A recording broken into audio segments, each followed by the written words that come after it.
Hey bookworms, welcome in. Today we're going to talk about all the books I bought in June. So if you watched a few of my videos in the last couple months, you'll remember that I was so excited that my TBR was almost below 200. Yeah, we done fucked up. Okay. So we'll start off with the first series of books that I bought. I bought the entire hardcover series of The Witcher. This was 9 books. 9. My husband is very much into these video games and like the lore. He nerds out over it, okay? And so he's always wanted to read the books, so I bought them for him, as a gift. But obviously I want to read them too. So he wanted hardcover, so we went with hardcover. I don't know what this is about. Based on the video games, it's this guy who goes around and he's basically like this what's it called when they're like not a good guy but not a bad guy either? Oh my god. Words are hard today. I'm blanking. I can't even think of it. That's what this guy is. This synopsis says for over a century, humans, dwarves, gnomes, and elves have lived together in relative peace, but that peace has now come to an end. Geralt of Rivia, the hunter known as the Witcher, has been waiting for the birth of a prophesied child, the one who has the power to change the world for good or for evil. As the threat of war hangs over the land and the child is pursued for her extraordinary powers, it will become Geralt's responsibility to protect them all, and the Witcher never accepts defeat. Join Geralt of Rivia, his beloved ward and the child of prophecy Ciri, and his ally in love, the powerful sorceress Yennefer, as they battle monsters, demons, and prejudices alike in Blood of Elves, the first novel of the Witcher saga. There are a couple books that I was told to read before this, some like novella looking books or whatever, but there's 9 in total. I'm reading these so that my husband can nerd out and I can understand what he's talking about. Then I bought the 6 books in the Red Rising series. Literally everyone I've talked to or seen on BookTube or Bookstagram has said that this is like a 6-star series, their favorite series ever. So I bought it. I had FOMO, okay? I bought the whole series in one go, so I hope I like it. This is sci-fi. The synopsis says, Darrow is a Red, a member of the lowest caste in the color-coded society of the future. Like his fellow Reds, he works all day believing that he and his people are making the surface of Mars livable for future generations. Yet he spends his life willingly knowing that his blood and sweat will one day result in a better world for his children. But Darrow and his kind have been betrayed. Soon he discovers that humanity already reached the surface generations ago. Vast cities and sprawling parks spread across the planet. Darrow, and Reds like him, are nothing more than slaves to a decadent ruling class. Inspired by a longing for justice and driven by the memory of lost love, Darrow sacrifices everything to infiltrate the legendary institute, a proving ground for the dominant gold caste, where the next generation of humanity's overlords struggle for power. He will be forced to compete for his life and the very future of civilization against the best and most brutal of society's ruling class. There he will stop at nothing to bring down his enemies, even if it means he has to become one of them to do so. I'm like kind of a novice when it comes to sci-fi, so I hope I love them, but I've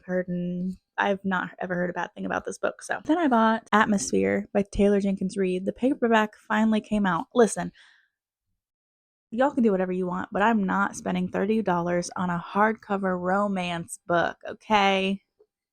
Listen, for me, romance equals paperback. So, like Emily Henry coming out with all these hardcovers, I ain't doing it. I ain't doing it. So the paperback finally came out, so I bought it. And my plan was to read it in June, but I'm so behind on my TBR.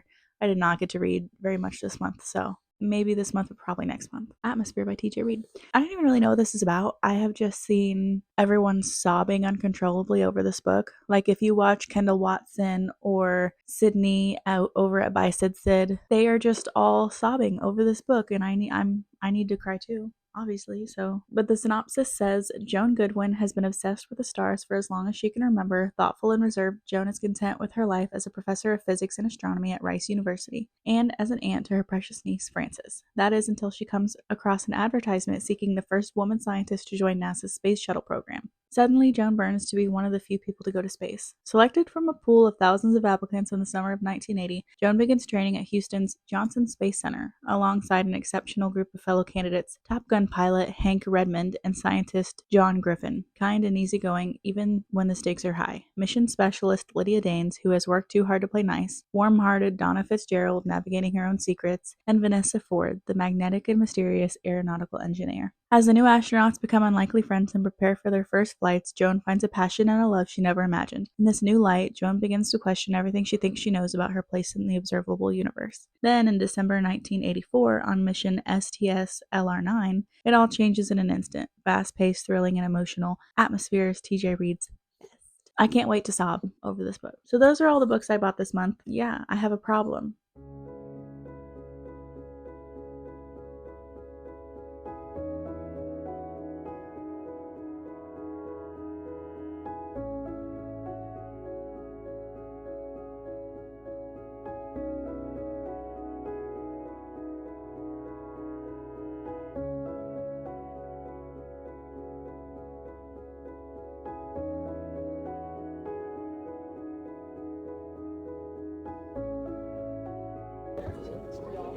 It's upside down.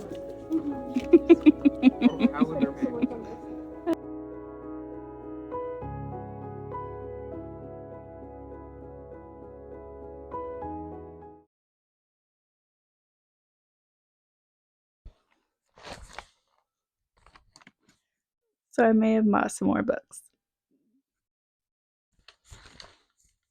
So my niece is turning 12 this month, and so she wanted a girls' day for her birthday, and she wanted Aunt Amanda to go. We hit up a bunch of stores, and one of them was Barnes & Noble, so I bought Brandon Sanderson, The Cosmere Collection, Arcanum Unbounded. I already own this, so it's not going towards my physical TBR. But this cover is so floppy. I had to have it. And then this just came out, it's a new release. Brandon Sanderson and Peter O'Rulian, Songs of the Dead. The Strata Wars Book 1. And the sprayed edges are awesome. And it's got like cool end papers.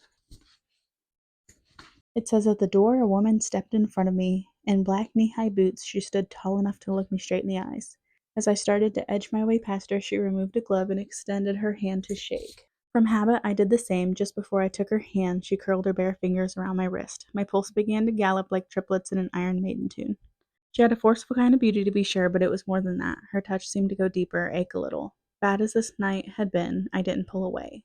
She held me for a few seconds, then whispered, "What would you be willing to do to escape a life of slavery?"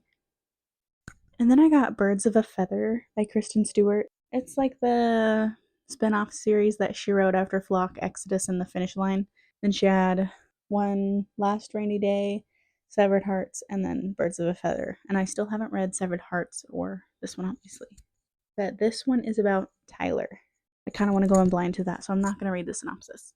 And then I was walking along, minding my own business, and I saw this one, Silver in the Bone by Alexandra Bracken. First of all, I bought this because of the cover. Beautiful. Apparently it's book 1. There's like a second book after this, so I'll have to look into that. It said, Tamsin Lark is an outcast among outcasts, raiding the tombs of sorceresses for treasures she can sell to eke out a living. When rumors swirl about a legendary ring that could change her life and break her brother's curse, she embarks on a deadly race to find it. But she's not the only one who covets the ring. As the competition heats up, Tamsin is forced to partner with her rival Emrys Dye. Rich, handsome, and charming to a fault, Emrys is everything Tamsin is not, but can she trust him? Together they journey from modern-day Boston to the ruins of Avalon, where a secret is waiting to be exposed, awakening ghosts of the past and threatening to shatter all that Tamsin holds dear. This cover I just grabbed it. I just had to have it. Also, I got my yearly free tote bag. Now I'm up to 19 books added to my TBR this month, and I think I've read like 6. Don't judge me. So that's it for this video. Let me know what books you've bought this month. Let me know what your TBR is sitting at. If you have a problem like me and can't stop buying freaking books, comment below and let me know what you've been up to this month. Thanks for watching, and I'll see you in the next video. And in the meantime, I'm sending good reading vibes and forehead kisses for everybody. Bye!